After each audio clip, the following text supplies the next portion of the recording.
السلام علیکم ورحمۃ اللہ وبرکاتہ۔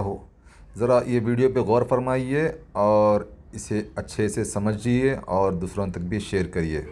کیا ہوگا کہ حکومت نے یو پی میں ایس آئی آر کا فیصلہ کر لیا اور 4 تاریخ سے یو پی میں ایس آئی آر بھی شروع ہو چکی۔ ایس آئی آر کیا ہے؟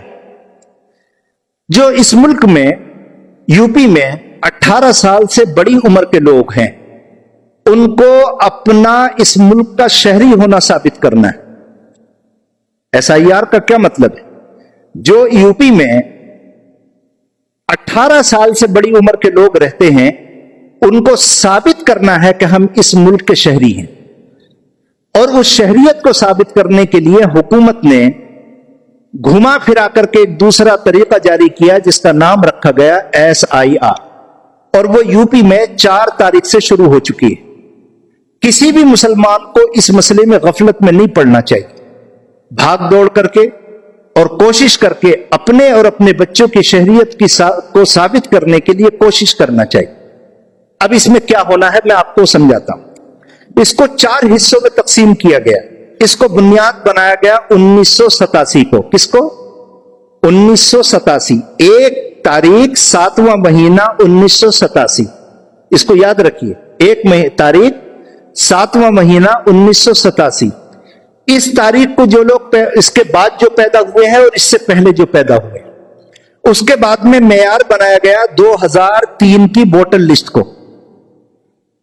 اب اس کی 4 صورتیں بن گئی۔ نمبر 1 صورت تو یہ ہے کہ کوئی مرد یا عورت اگر 1987 سے پہلے پیدا ہوا ہے تو وہ اپنی شہریت کو ثابت اس طرح کرے گا کہ 2003 کی ووٹر لسٹ میں اس کا نام ہونا چاہیے۔ سمجھ میں آئی بات؟ اس کا کیا ہونا چاہیے؟ نام نہ ہونے۔ کون سی ووٹر لسٹ میں؟ 2003 والی۔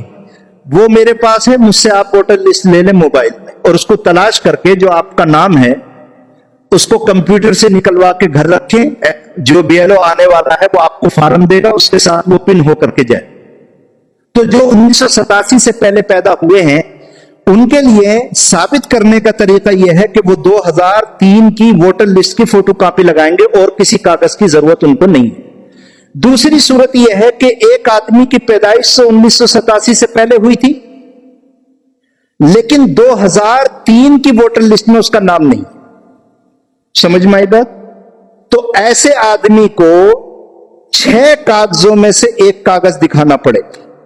کتنے کاغذوں میں سے؟ 6 میں سے۔ نمبر 1 پاسپورٹ دکھانا پڑے گا۔ نمبر 2 برتھ سرٹیفکیٹ دکھانا پڑے گا۔ نمبر 3 ذاتی سرٹیفکیٹ دکھانا پڑے گا۔ نمبر 4 رہائشی سرٹیفکیٹ دکھانا پڑے گا۔ نمبر 5 ہائی اسکول یا کسی کالج یا یونیورسٹی کی کوئی ڈگری اس کے پاس ہے وہ دکھانا پڑے گی۔ اور نمبر 6 اگر کوئی وہ سرکاری ملازمت کرتا تھا یا اسے سرکاری پینشن ملتی ہے تو اس کا کاغذ دکھانا پڑے گا۔ ہمارے پاس جو آدھار کارڈ ہے یا ہمارے پاس جو پین کارڈ ہے یا ہمارے پاس جو راشن کارڈ ہے یا ہمارے پاس جو ڈرائیونگ لائسنس ہے اس کی کوئی حیثیت نہیں ہے، گورنمنٹ اس کو نہیں مانتی۔ تو میں بات سمجھا دوں، 1987 سے پہلے اگر آپ کی پیدائش ہو گئی ہے اور 2003 کی ووٹر لسٹ میں نام نہیں ہے تو ان 6 کاغذوں میں سے کوئی کاغذ اس کو دکھانا پڑے گا۔ سمجھ میں آ رہی ہے؟ تیسری صورت یہ ہے کہ کسی کی پیدائش 2087 کے بعد ہوئی ہے لیکن 2004 سے پہلے ہوئی ہے۔ 2087 کے بعد اور 2004 سے پہلے، تو اس کو کرنا یہ ہے کہ یا تو ان 6 کاغذوں میں سے کوئی 1 کاغذ دکھائے یا 2003 کی ووٹر لسٹ میں اپنے ماں باپ کا نام دکھائے۔ یا تو ان 6 کاغذوں میں سے کوئی کاغذ دکھائے یا 2003 کی ووٹر لسٹ میں اگر اس کے ماں باپ کا نام ہے تو وہ دکھائے۔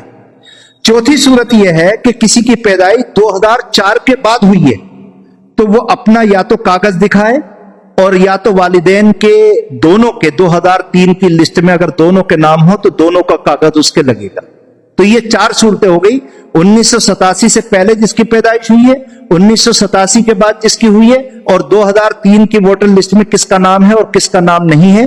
اس بات کو آج ہی سے کوشش کریں اور سارے کاغذات تیار کر کے گھر رکھیں، اور چک 25 اور 26 کی ووٹر لسٹ میرے پاس ہے، جس کو چاہیے وہ موبائل سے مجھ سے لے لے۔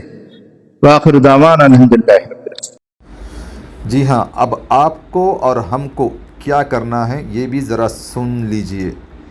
آپ اپنے فیملی ممبرز کے، آپ کے بھائی بہن کے، آپ کے رشتہ دار کے، آپ کے پڑوسیوں کے اور آپ کے دوست احباب کے تمام کے ڈاکومنٹس کے لیے آپ لوگوں کو ریڈی کر کے رکھنا ہے، اور ہر چیز آپ کے پاس ریڈی رہے تو انشاءاللہ تعالیٰ کچھ بھی پرابلم نہیں۔ مدعی لاکھ برا چاہے کیا ہوتا ہے، وہی ہوتا ہے جو منظور خدا ہوتا ہے۔